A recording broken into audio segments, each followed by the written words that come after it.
Panduan KPPS Pemilu 2024. Alur dan tata cara pemilihan serta tugas setiap KPPS, dari Ketua KPPS, KPPS 2 sampai dengan KPPS 7. Simak videonya baik-baik, dan sampaikan pertanyaan di kolom komentar jika ada yang ingin didiskusikan.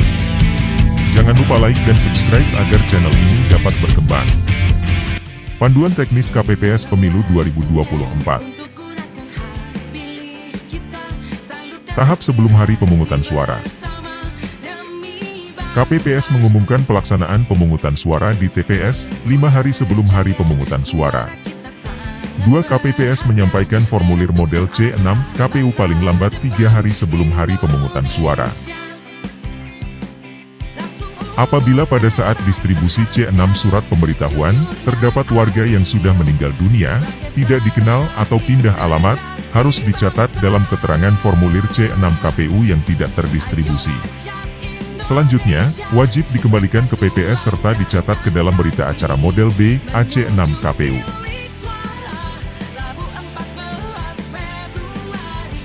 Tiga, KPPS mendirikan TPS 1 hari sebelum pemungutan suara.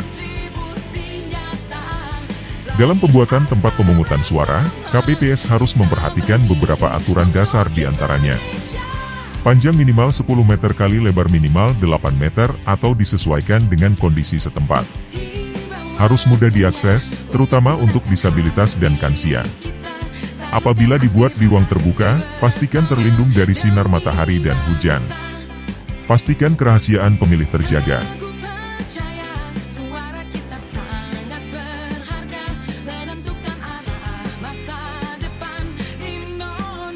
4. KPPS menyiapkan perlengkapan pemungutan dan penghitungan suara paling lambat 1 hari sebelum hari H pemungutan suara yang diterima dari PPS yang terdiri dari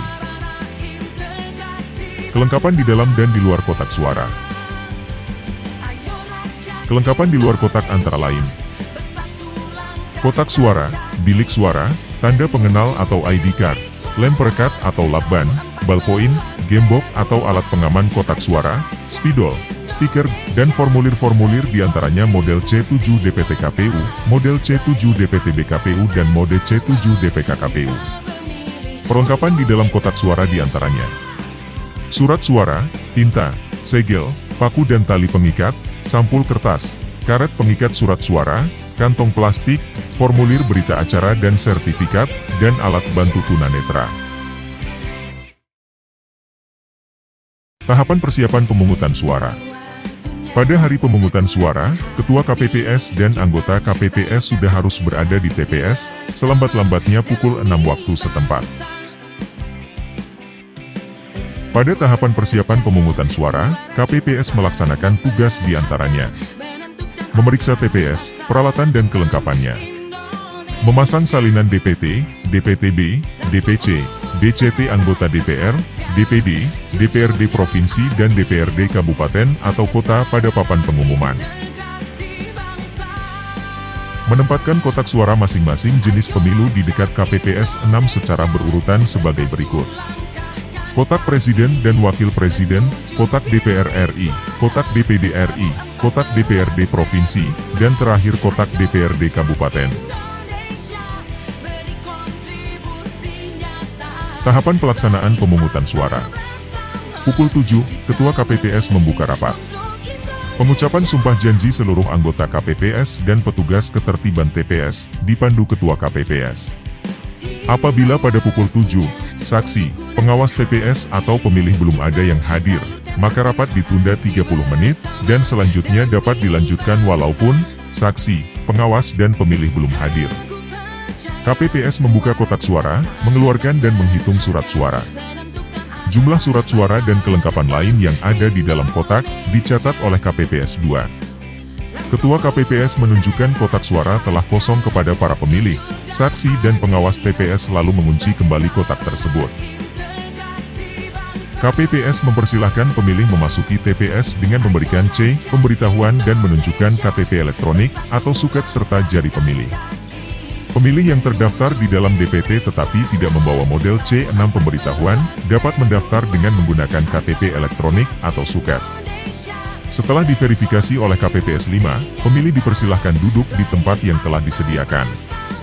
Ketua KPPS menjelaskan aturan dan tata cara pemilihan, dan diulang setiap minimal 30 menit selama proses pemungutan suara berlangsung.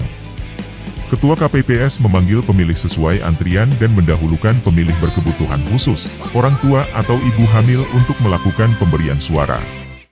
KPPS 4 meminta kepada pemilih yang akan menggunakan hak suaranya untuk terlebih dahulu bertanda tangan pada daftar hadir pemilih. Apabila surat suara yang diterima rusak, dapat diberikan surat suara pengganti, hanya 1 kali. Surat suara wajib ditandatangani Ketua KPPS.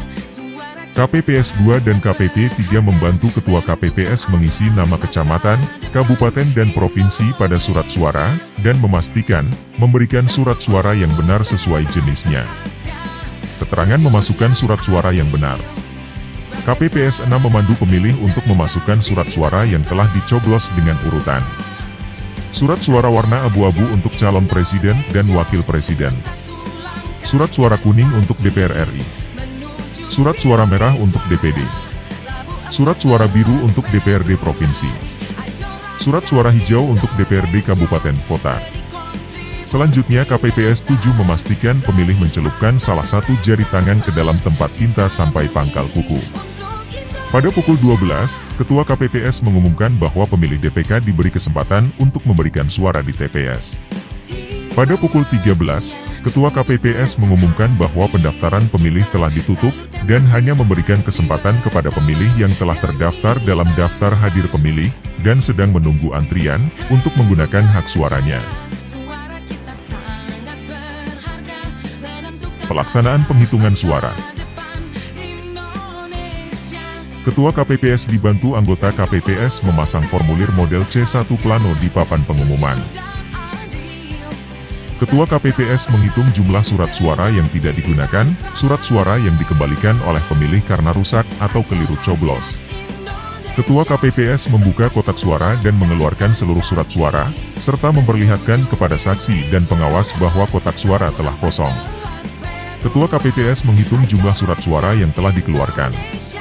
Ketua KPPS membuka surat suara dan meneliti hasil surat suara. Ketua KPPS membacakan hasil penelitian surat suara dengan suara yang terdengar jelas, sah tidak sah. Anggota KPPS 2 mencatat hasil pembacaan Ketua KPPS ke dalam C hasil. Anggota KPPS 3 membantu KPPS 2 untuk membuka halaman C hasil.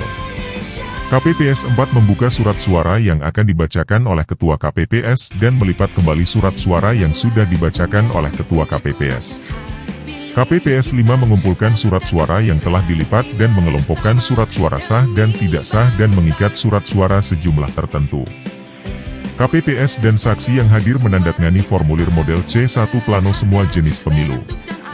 KPPS memberi kesempatan kepada saksi, pengawas TPS, pemantau pemilu dan masyarakat yang hadir untuk mendokumentasikan formulir C1 plano semua jenis, C7 DPT KPU, C7 DPT BKPU dan C7 DPK KPU yang telah ditandatangani.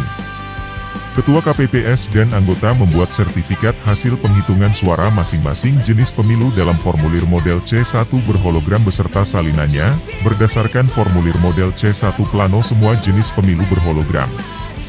Ketua KPPS, anggota KPPS dan saksi menandatangani formulir model CKPU dan C1 semua jenis pemilu yang berhologram beserta salinannya. Jika ada keberatan atau kejadian khusus, Ketua KPPS mempersilahkan saksi untuk mencatat hal tersebut ke dalam formulir model C2 KPU.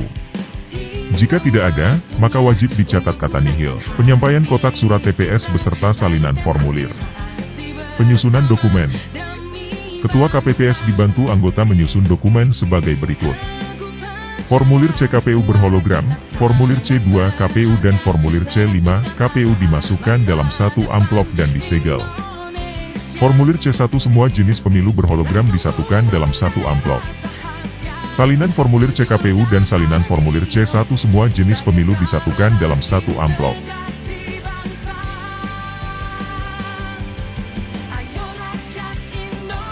CKPU model C2 KPU, C5 KPU dan model C7, C1 semua jenis pemilihan dimasukkan ke dalam kotak presiden dan wakil presiden.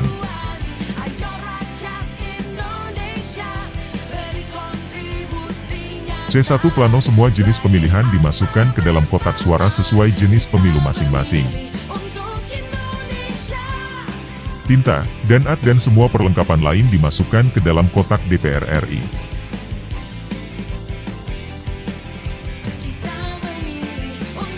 Demikian video panduan KPPS untuk pemilu 2024, semoga bermanfaat.